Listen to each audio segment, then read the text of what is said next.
at two ways through which you can increase your earning power as an investor.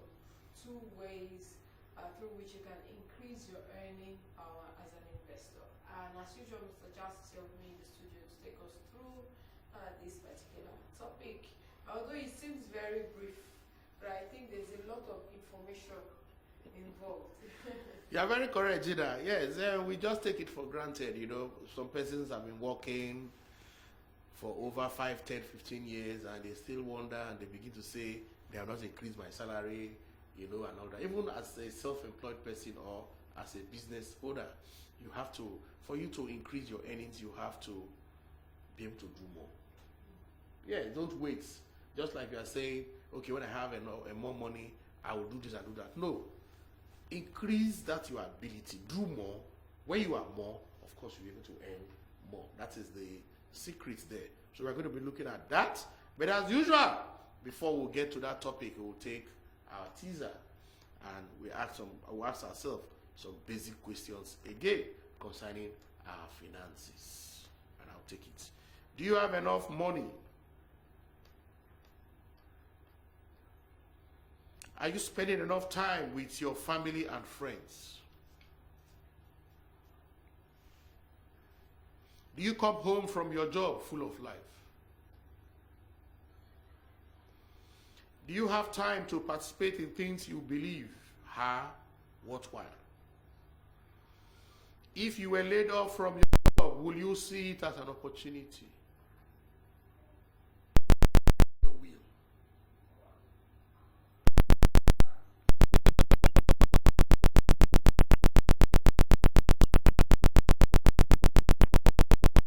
Come up with objective answers to yourself. If you wish to share with us, you can share, but these are personal issues that you have to deal with. Again, I will also ask some few other questions that are also mind-stimulating exercise. It's just for you as an investor to begin to look at where you are, where you are coming from, and of course, where you want to be in the future. Then ask yourself these questions again. What are your 3 most important goals in life right now? You can write them down. What are your 3 most pressing problems right now? You can write them down. Describe the ideal outcome you desire from a problem facing you right now.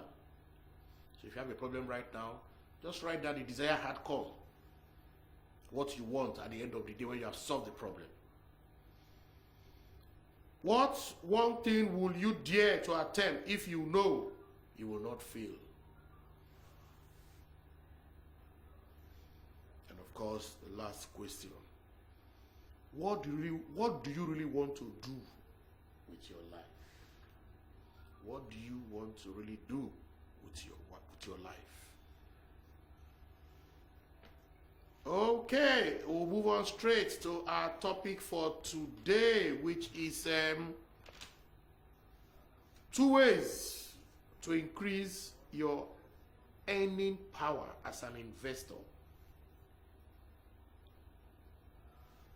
Or even if you're a worker, even if you're an entrepreneur, 2 ways in which you can increase your earning power. I will start by taking a quote by Abraham Lincoln. Well, I think we're all familiar with Abraham Lincoln. Yeah.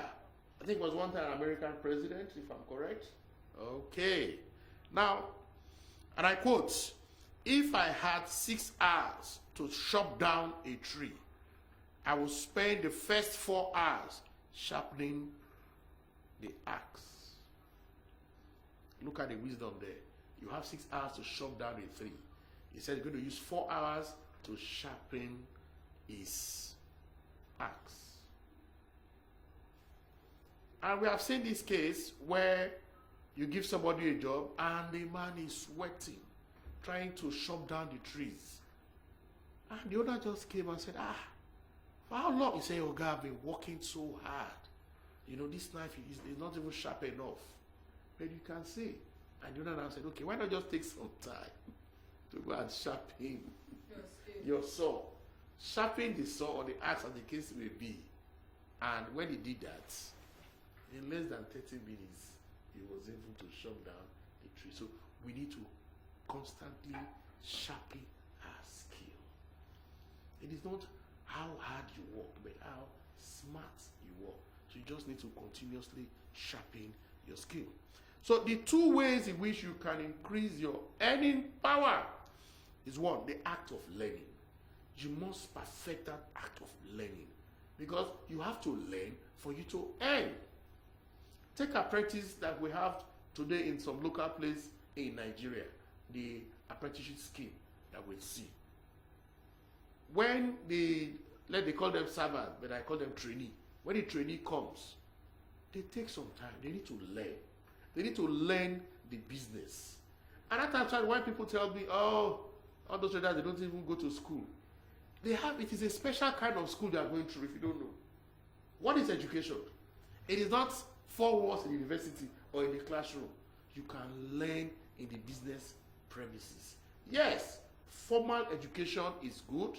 It will refine you, but you also need that kind of special business education. So the act of learning, and even you as a self-employed person, even as a worker, as an investor, you need to continuously learn. Yes, you need to learn. You need to read articles in your profession. You need to read books. You need to learn new skills continuously because it's where you have learned, you'll be able to earn. The second skill again that you need to increase your earning power is the act of being an effective communicator. They said communicators rule the world. And somebody jokingly said the American president has nothing to do, but they are communicators. And look at all of them. Obama, you can see how they communicate very well. Just look at them, no exception. Even the last one that just left, Trump was also a good communicator in his own way. He could drive home his points, So the act of being an effective communicator will enable you to increase your earning capacity. You have to become more before you can earn more. If you are doing a particular job in your office and this is what you do, we are saying go the extra mile. If you're able to achieve more and the management sees it, of course they don't have any option. They will increase what you are supposed to take. So now how do you now begin to perfect that act of learning? Even as a worker, as an entrepreneur, it's not easy. Do you have the time? And some person will say you have to become a smart reader.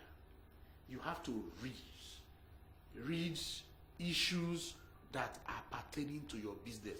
Not even only your business, even read whatever you can read. Because when you talk of creativity, you are trying to even associate two different issues. And you see the connection, then of course, solution can come. But what I'm saying, as a worker, as an entrepreneur, as an investor, how can you become a smart reader? Now, I once worked in an organization where Monday mornings, you must, in fact, you will have been given a book the previous week. You will try as much as possible. They share it to everybody, chapter 1, 2, 3, like that. And you are asked to read the whole book, but summarize a particular chapter. So in Monday meetings, they give you, everybody, if the book is a 10-chapter book, they know the 10 persons that will give summary of each chapter. And it was a routine. Every Monday morning, you must and tell us how what you have read can be applied to your current business, your current job. So organizations make smart reading a regular part of work routine. But today, what do we see? People just come in the office, they just mark time before you know what, even the meetings are not even effective. They waste people's time. Before a long meeting, before you know it, oh, there's no time. Before you know what, break has come, long break, They are gone home. Inside traffic, you come back, you are still the same. There is no time for you to, just like the guy who was given the job, to chop down a tree and he didn't sharpen his saw.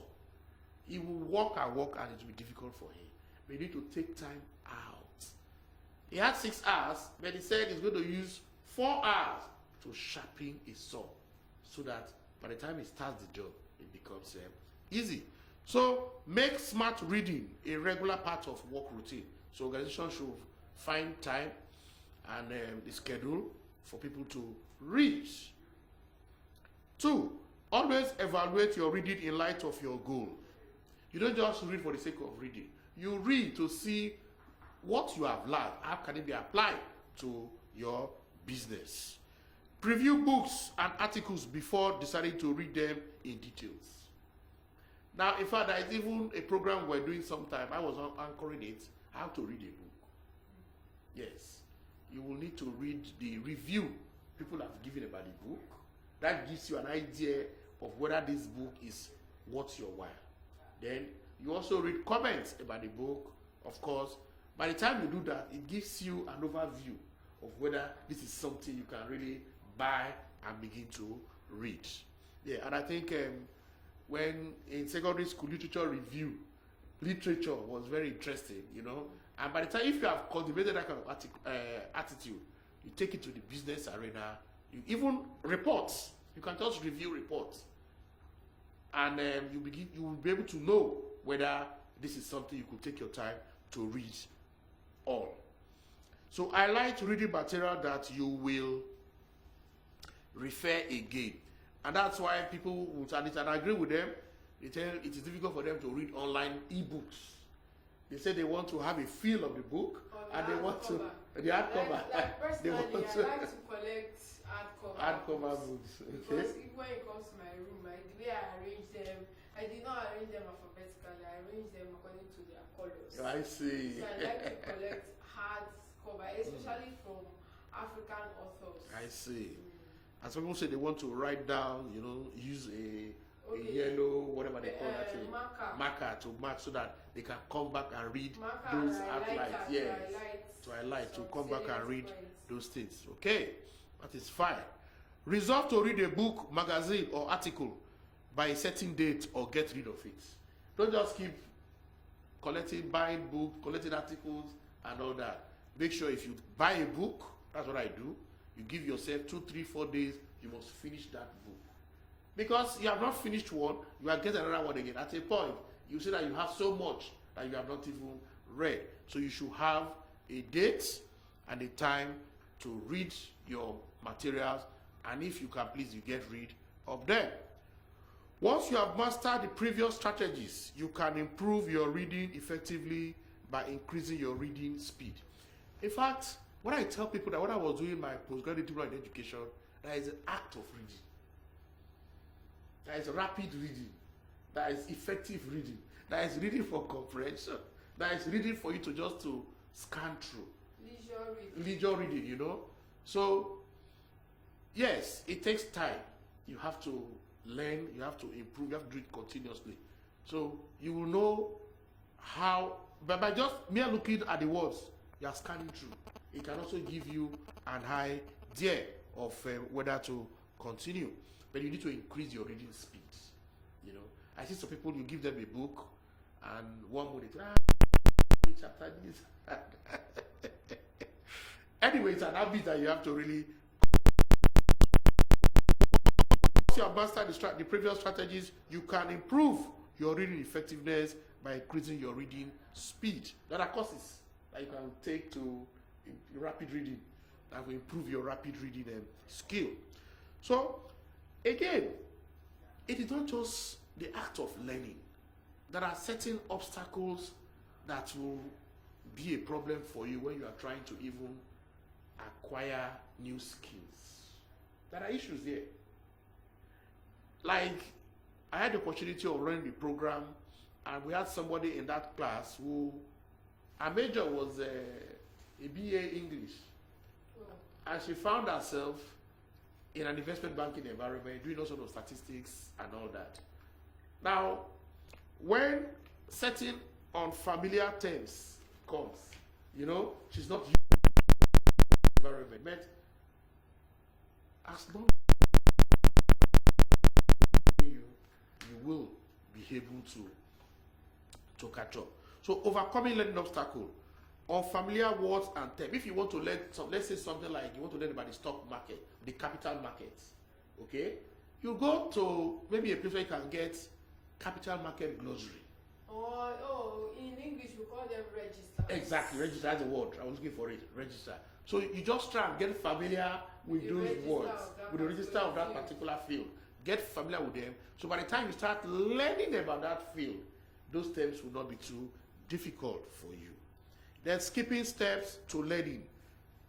Now, if you are familiar with those terms, by the time you start reading or you start learning that skill, you see that you skip so many steps because you have been able to have the basis based on the registers that you have made yourself to be very familiar with. Again, there are certain things, you know, when you read certain books, certain articles, they make it look too theoretical. But we are talking of application. Apply what you have read. Abstraction, concepts. You know, when you are reading so many motivational theories, according to psychology, but you are in the workplace, how practicable are some of these theories? So you have to look at the practicability.